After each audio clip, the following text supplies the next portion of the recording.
I did spot him. So I'd like to call forward the new Minister of Government Relations, the Honourable Warren Keating. Warren Keating was elected MLA for the Melville Saltcoats riding in the April 2016 provincial election. Warren received his Bachelor of Science in Agriculture from the University of Saskatchewan in 1985 and worked as a territory manager for Hearst Ag from 1986 to 1996, and from 86 to 2011, Warren was also owner-operator of the Wagon Wheel Seed Corporation. Warren has served as the executive director for the Saskatchewan Farm Stewardship Association, advisor to the Agriculture Development Fund, and a crop inspector with Max Corn Ventures, and business development rep for Input Capital. In addition to his busy professional life, Warren is involved in his community as chair of the local economic development board, elder in his church, member of the Lions Club, and an official with local minor hockey and baseball. Warren's experience in agriculture, business, youth, education, and employment bring the right mix of experience and enthusiasm to the constituency. He serves Saskatchewan on the standing committees on Crown and Central agencies. Warren and his wife Carla have 2 adult sons. Please welcome Minister Warren Keating. Welcome. I have to admit I didn't spot you there. See my shiny head. Well, thank you, Your Honor, President Orb, for the introduction. Welcome all our SARM Board of Directors and staff. I understand Mayor Fougere was here. Delegates and visitors, welcome you to this very special event. I'd also like to congratulate your Lieutenant Governor's Award winner, Bruce Elke. Really, your service is appreciated by your province as well. And Natasha and Cassidy, great to see some great young recipients of awards, because that's the future of the province is our youth. So, I bring greetings here today on behalf of the Government of Saskatchewan and our new Premier, Scott Moe. It's great to be in Regina today on Treaty 4 traditional territory in the home of the Métis and to attend SARM's annual convention. Obviously, this is my very first SARM convention as Minister of Government Relations and Minister responsible for First Nations, Métis, and Northern Affairs. But unlike the Suma Convention in February, which occurred about 2 days after me being sworn as Minister, I feel like I'm maybe a little bit more prepared to speak to you folks here today. But really, a lot of that is due to the tremendous help that's been provided to me by my extremely knowledgeable Deputy Minister Tammy Kirkland and our ADMs Keith Comstock, Giselle Marcotte, Laurier Dene, and Dwayne McKay. And also in my office, we've got some tremendous people, Grant and Tennille, Emma and Donna, that I feel like I'm getting much better prepared each and every day. So Ray had given you a little bit of background on me, and so like most of you, I'm from rural Saskatchewan, growing up on a farm in the Churchbridge area, and I took those rural roots to the University of Saskatchewan, where I earned my Bachelor of Science in Agriculture. And this knowledge, I feel, is really what I learned growing up in the country and in the province of Saskatchewan. It served me well in my professional life. It's helped me to succeed as an entrepreneur in the seed business, as a representative of the various agricultural businesses, and as the executive director for the Sask Farm Stewardship Association. And while I was busy in my work life, like many of you, I made time to give back to my community. And whether it was through the Lions Club, coaching or officiating in minor hockey or baseball, or being an active member of our church. But I've learned a lot of those key values that I've learned on that farm just 60 kilometers east of Yorkton. For me, those values and similarities of rural life really apply as well when you're in government, such as working hard to do the best that you can, sometimes making those difficult decisions for the greater good, and helping your neighbors when they need it, and listening to other viewpoints before you move ahead. My 2 new ministerial roles have really helped me in doing just that, listening and working closely with the leaders of our communities who need to work together to keep this province strong for today, tomorrow, and generations yet to come. Serving all Saskatchewan citizens as a part of a team with our new Premier gives me confidence that our government is really on the right track. We need to continue to meet challenges and opportunities of growth and to go on with all the important work that is yet to be done. That's thanks to our last 10 years. Our decade of growth has really seen that this Saskatchewan's population reaches more than 1.16 million, the most growth in any 10-year period since the 1920s. More than 62,000 full-time jobs are created since 2007, which provides more opportunities for our citizens, you, your kids, and your grandkids. And in 2014, for the first time ever, Saskatchewan received a AAA credit rating from Moody's Investor Services under our government. That's the highest level possible for a provincial government. Saskatchewan is also forecasted by various financial institutions to lead Canada in economic growth for the next 2 years. The report projects growth of 2.7% for this year and next year in our province, compared to Canada, whose overall growth is expected to be 1.9% in 2018 and 1.6% in 2019. And for December 2017, building permits were up in Saskatchewan, rising 69.7% year over year, seasonally adjusted, and that was the second highest percentage increase among the provinces, and the highest percentage increase in Western Canada, while nationally permits were only up 11.5% in that same time frame. This all puts Saskatchewan in a very big position of strength.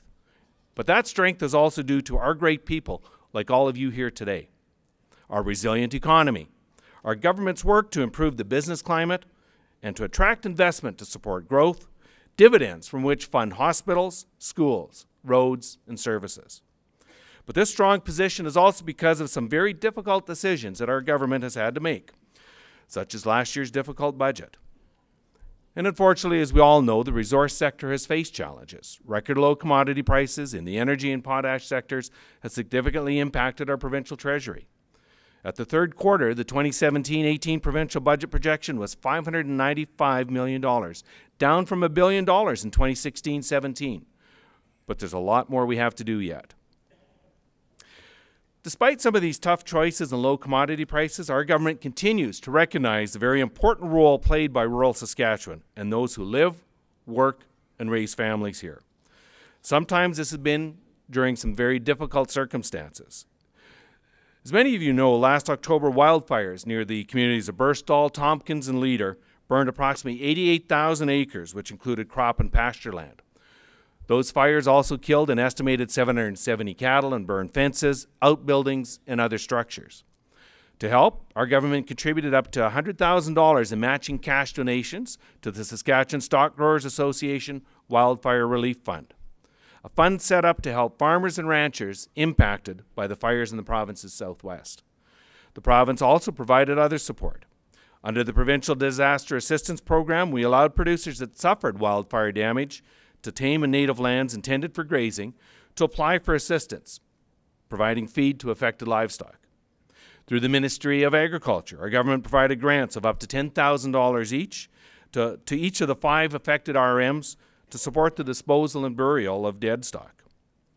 One of the key improvements for 2018 is the addition of fire insurance on pasture land. So through the Saskatchewan Crop Insurance Program, producers who enroll in the 4-H Rainfall Insurance Program will have year-round coverage for fire on pasture when they purchase that insurance. An additional waiting option was added to the 4-H Rainfall Insurance Program, and this change adds more options for growers to customize their coverage to fit the conditions in their area and their individual management practices. Producers can be proactive right now and evaluate their coverage, ensuring that they have protection that they need heading into the 2018 growing season. Producers can contact their local crop insurance office before March 31st to renew or make any changes to their 2018 crop insurance contract. SGI allowed people who volunteered to haul donated hay through the Saskatchewan Stock Growers Association to use their farm plates. Commissioner Dwayne McKay, head of the Emergency Management and Fire Safety, has had his staff working this winter with local fire departments, towns, and RMs in developing action plans with your local services to better prepare them for today with the next local emergency. When you live in rural Saskatchewan, our way of life is connected directly or indirectly to the success of our farmers and ranchers. And I'd like to acknowledge their efforts and commitment of all of you who work on the front line of local government, serving as elected officials or administrators. A public service that's often above and beyond your regular livelihood. And we haven't forgotten these valuable municipal partners.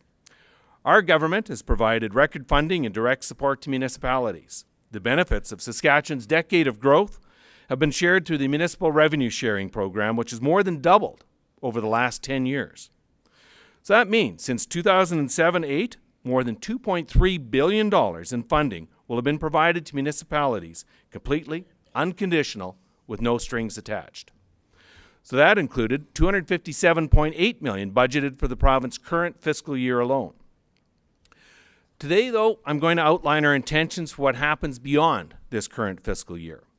And in the short term for municipal revenue sharing, as I know too well, that's also on your minds here today. So here are three very key points about a course we'd like to chart for municipal revenue sharing.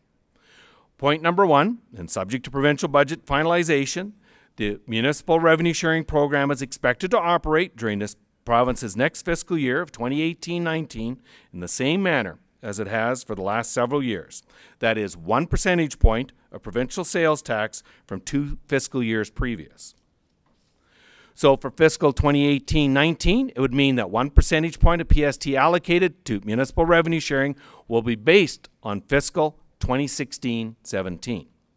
Therefore, overall municipal revenue sharing for 2018-19 is expected to be $241.1 million, or $16.7 million less than in 2017-18. And this amount really reflects the reality of lower PST revenue that was collected in 2016-17 due to a slower economy. But we've also decided that the municipal revenue sharing pool allocation percentages will remain the same for 2018-19 following the completion of a recent review. So as you may recall, revenue sharing regulations require that the province has to review the allocation for the program's funding pools in the year following each national census. So in the fall of 2017, SUMA, SARM, and New North provided their positions on pool allocations to our government. And we certainly appreciate their input, and we thank everyone for it. So ultimately, what this means is that revenue sharing will operate the same in 2018-19 as it has for many years, with the amount of funding based on PST revenue and therefore tied to the performance of the economy. Point number two. As we move through 2018, the overall revenue sharing program will be examined. Really, it makes sense to look at a program that's been around for at least 10 years and just determine if is there a standard? Is there some things that we need to change, or we just leave it alone? The examination of revenue sharing will consider such key things as looking at revenue sharing-based principles and the outcomes, engaging with the municipal sector about key considerations of the program, and how the program maybe is more effectively enabled and encourage good governance and greater intermunicipal cooperation within the province.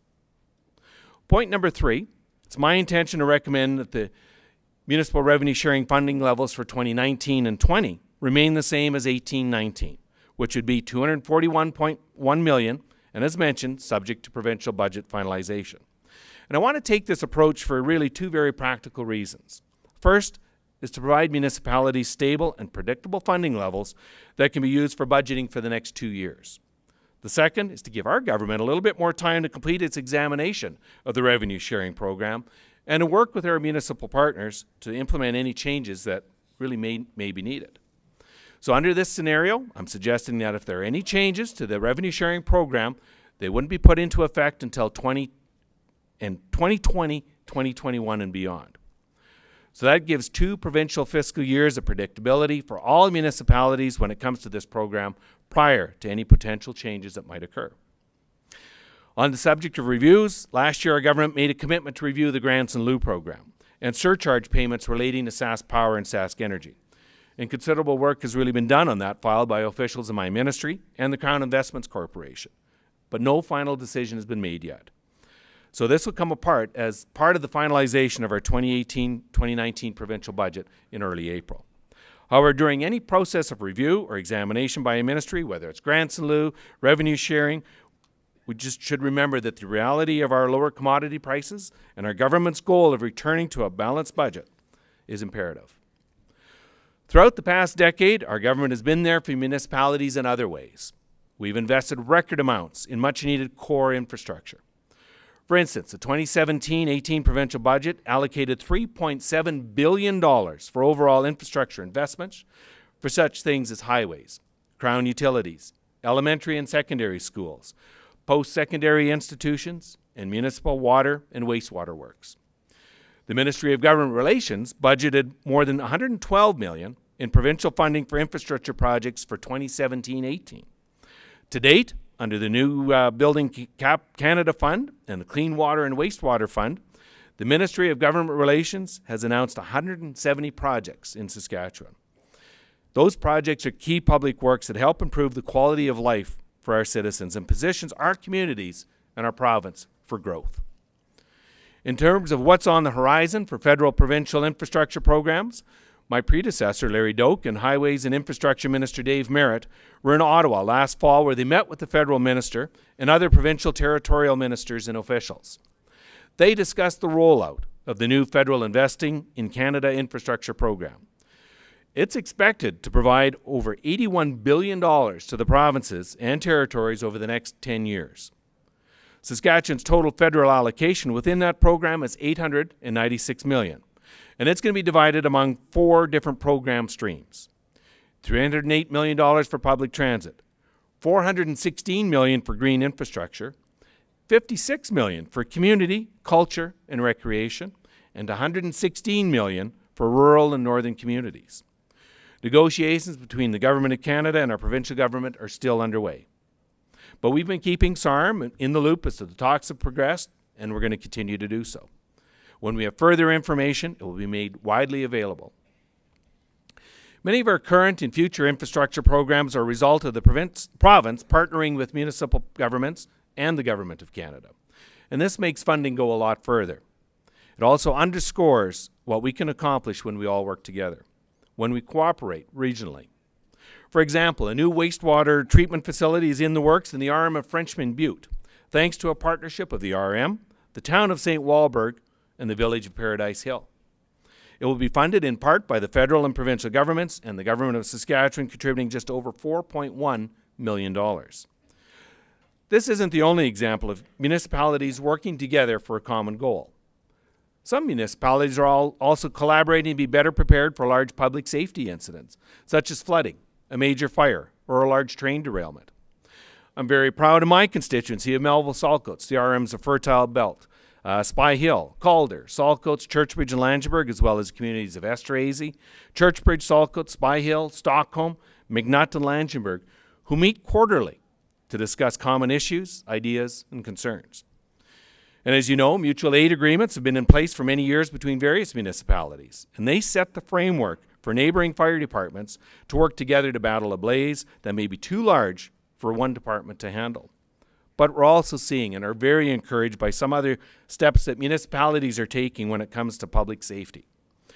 For instance, some municipalities are also forming their own regional emergency measures organizations, or EMOs. For example, the Calling Lakes Regional EMO was established in 2011 as a response to flooding and consists of the arm of North Capel and several of its neighboring local governments. The Living Sky Regional EMO, just established in 2017, consists of the RM of Last Mountain Valley, RM of McKillop, RM of Long Laketon, and several of its neighbor local governments as well. These collaborative public safety examples allow communities to better work together and be more efficient and effective with their available resources in their times of need. And by pooling common know-how, and municipalities can accomplish a lot more together. In a matter of speaking, it's really just a more formalized way of neighbors helping neighbors. So that's something very special that rural Saskatchewan has done for a very, very long time. As I've said before, I challenge each of your councils to sit down with your staff and to look at ways of partnering with your regional neighbors on future projects. All of your teamwork and regional cooperation is really a key ingredient in making the most efficient use of available funding for local infrastructure projects. Cooperation at the community level of any project, initiative, services, or a long-term planning can also mean a more efficient use of available resources and expertise. It can contribute to improving the quality of life by working together to reach a common objective to serve all of our citizens. Remember, federal, provincial, and local governments all serve the people who make up this great place we all call Saskatchewan. The Government of Saskatchewan is committed to keeping our province strong and responsive to municipal planning needs. So this requires that the Planning and Development Act and its regulations be kept up to date, as the legislation needs to be efficient and needs to address current needs. During 2016 and 2017, the Ministry of Government Relations consulted with municipal, industry, and provincial stakeholders on municipal reserve and school sites, regional planning, municipal servicing, along with miscellaneous amendments. The land use planning framework must be efficient, it must be able to sustain growth, and really provide mechanisms to balance the investment interests of the province, municipalities, developers, and the citizens that we all serve. The proposed amendments to the Planning and Development Act 2007 will provide more flexibility for municipalities to plan future growth and infrastructure within their boundaries and with their neighbors. These amendments received second reading this fall and are expected to receive third, final reading this spring. The bottom line is that whether your community is an RM, a city, a village, or a First Nation government, it really makes sense for all neighbors to keep working together. Before I finish off, I want to quickly touch on some other important topics. In terms of cannabis, we certainly empathize with municipalities as to how quickly the federal government is moving forward with the legalization of marijuana. And that's despite provincial governments asking for more time, which was refused by the Government of Canada. But as such, I really want to remind that all municipalities that you do have broad authority to deal with cannabis matters at the local level, whether it's through bylaw powers, business licensing, and zoning authority. And I encourage municipal councils and their administrations to consider which of these areas that I just outlined may require adjustments to suit their community's needs. Given the SLGA's announcements regarding how the sale and distribution of legalized cannabis will unfold in Saskatchewan. And I understand Minister Mikowski is going to be making more announcements, I believe, on Thursday. In terms of the Provincial Disaster Assistance Program, I want to mention that a number of private insurers are now offering flood insurance products to homeowners across Saskatchewan. And I said at SUMA, this change may, and I stress the word may, affect some homeowners' eligibility for financial assistance under PDAP in the future. Homeowners need to check with their insurance companies to see what's available, especially in light of this transition period. And that's because PDAP is meant to provide financial assistance to eligible Saskatchewan homeowners that face natural disaster in events where insurance is not available. The Ministry of Government Relations is working with the insurance industry to ensure public awareness of residential flood insurance coverage and its impact on PDAP eligibility. Information about PDAP and flood insurance from private insurers has also been sent to stakeholders, including SUMA and SARM. I also want to highlight a relatively new partnership that's working to develop a municipal peer network. And that partnership involves the Ministry of Government Relations, SARM, SUMA, the Urban Municipal Administrators Association of Saskatchewan, and the Rural Municipal Administrators Association. Together, they're going to create a network of experienced administrators and elected officials who can provide advice to their peers to help resolve complex issues or conflicts. This is especially valuable if you're new to serving in local government and need to reach out for some help from someone who's been in your place here before. And I want to thank all of the partners for their input to date. These mentors will be available in the coming months. Finally, I want to acknowledge SARM for its work to build positive relationships with all our neighbors, Indigenous and non-Indigenous. I can't comment directly on the Gerald Stanley trial, but I will say I really, truly appreciate SARM in their news release underscoring that Saskatchewan people are better united than divided. It takes community to build a healthy, strong, rural Saskatchewan. And I want to thank SARM for also putting in motion its Rural Indigenous Working Group, which has a mandate to create a strategy to work with First Nations to ensure all communities in rural Saskatchewan are sustainable and prosperous. Although SARM has been informally working with First Nations for a number of years, SARM determined it needed this working group to really develop a more formalized partnership with its neighbors, rural, urban, and First Nations. SARM has identified a number of common areas for First Nations rural municipalities, such as transportation, economic development, emergency response, as just a few of these examples. SARM has also identified 3 overarching themes to guide the work of this group in the areas of education, communications, and partnerships. And my understanding is SARM is working to build a framework for action in each of those areas. And I encourage SARM's Rural Indigenous Working Group to keep moving forward and let you know that my ministry will assist wherever it can. I also had previous responsibilities as the Ledge Secretary for SaskTel, and I want to personally thank every RM that provided the detailed input that you provided in identifying really our shortcomings when it comes to cellular and internet coverage in rural Saskatchewan. And I've been asked to continue to work with and assist Minister Morgan in developing a very comprehensive rollout strategy with SaskTel and our other communication partners to help get you your coverage. And we hope to be announcing our plan very soon. In closing, I know that our government, your local governments, and all of our communities that make up the tapestry of this great province are going to continue to work together. We can build a better Saskatchewan for our children and generations to come by building on this cooperation effort as we govern. And yes, we may all, from time to time, maybe not always agree on some of the finer points, but really that's the value of democracy. We continue to appreciate the advice, the expertise, and perspective that you as local governments and leaders provide us. And I encourage you, as you go home to your farms and businesses at the end of the week, to keep in mind our provincial motto, and that is, from many people's strengths. So please be safe. Your family and your province needs you.